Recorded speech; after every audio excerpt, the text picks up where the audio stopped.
You ever hear about the president who walked into a nuclear reactor that was melting down, not as president, but as a young Navy officer? In 1952, a reactor in Canada suffered a catastrophic failure. Radiation levels were so high, a man could only stay inside the building for 90 seconds. Any longer, and the exposure could be lethal. Someone had to go inside. Someone had to dismantle the reactor bolt by bolt. The first man to volunteer was a quiet young lieutenant named Jimmy Carter. What he did inside that reactor, and what it did to his body afterward, is one of the most extraordinary stories ever connected to an American president. And it almost never gets told. Long before politics, Carter lived in the world of nuclear science. He had graduated from the Naval Academy and joined a new experimental program under a legendary officer named Admiral Hyman Rickover. Rickover was known as the most demanding man in the Navy. He grilled his officers for hours.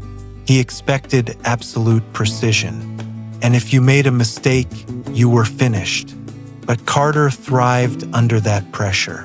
Rickover was building something revolutionary, the world's first nuclear-powered Navy. That meant young officers like Carter had to understand a technology that barely anyone else on Earth understood. They weren't just sailors anymore. They were learning how to control the power of the atom. And then one winter morning in 1952, that power spun out of control. The crisis happened at a place called Chalk River, Canada. Inside a research facility, there stood the NRX reactor, one of the most powerful reactors in the world at the time. And suddenly, something went terribly wrong. The reactor surged. Control rods jammed. Explosions rocked the facility, and radioactive water flooded the building. The reactor core was overheating. If the core melted completely, the contamination could spread across miles of Canadian countryside. Engineers knew the only way to stop it. Someone had to go inside and manually dismantle the damaged core. But there was a problem. Radiation levels were so high that no one could survive inside for more than 90 seconds.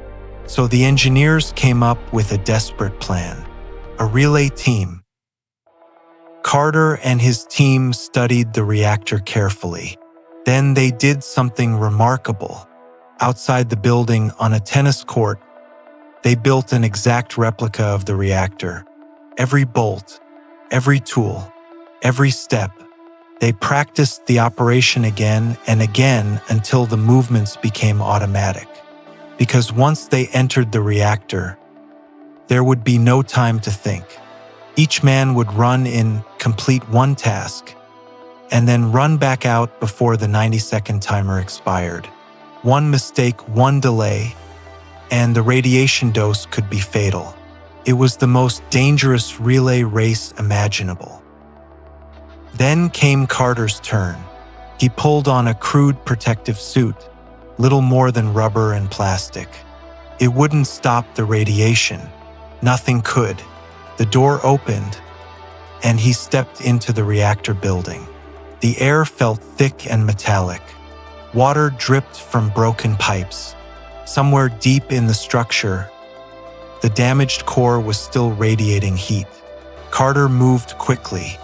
He found the bolts he had memorized on the practice model. His hands worked fast, unscrewing them one by one. 30 seconds, 40, 50. The radiation meters outside were screaming. At 90 seconds, the team dragged him back out of the building. His job was done, but the radiation had already done its work. Radiation doesn't leave visible scars, but it stays in the body. For months after the mission, Carter's medical tests showed unusually high radiation exposure.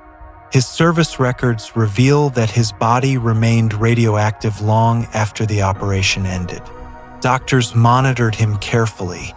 At the time, No one truly understood what that kind of exposure might do. Would he develop cancer? Would he live a normal life? No one knew, but Carter never made a fuss about it. To him, it had simply been a job. A few years later, Carter left the Navy. His father had died back home in Georgia, so he returned to Plains to run the family peanut farm. From the outside, it looked like a simple life, but hidden behind that quiet farmer was a man who had once walked into a nuclear disaster to stop it from spreading. Most Americans never knew that part of his story, and Carter rarely spoke about it.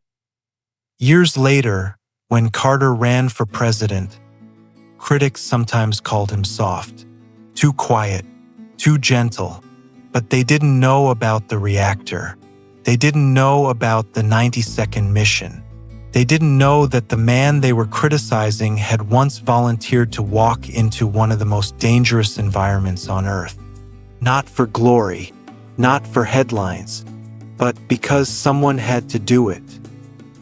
When we talk about courage, we usually think about soldiers on a battlefield, but sometimes courage looks quieter than that. Sometimes it looks like a young naval officer standing in front of a door that leads into a nuclear reactor, knowing the risk and stepping inside anyway. That young officer would eventually become the President of the United States. But long before politics, Jimmy Carter had already proven the kind of man he was. So the next time you hear someone question what makes a great leader, you might remember this moment. Because sometimes the most important decisions a president ever makes happen long before they enter the White House. And if a man is willing to walk into danger when no one is watching, well, that tells you everything you need to know. Now that's a story worth remembering. And if this one stayed with you, there are plenty more moments like it, hidden in history, just waiting to be told.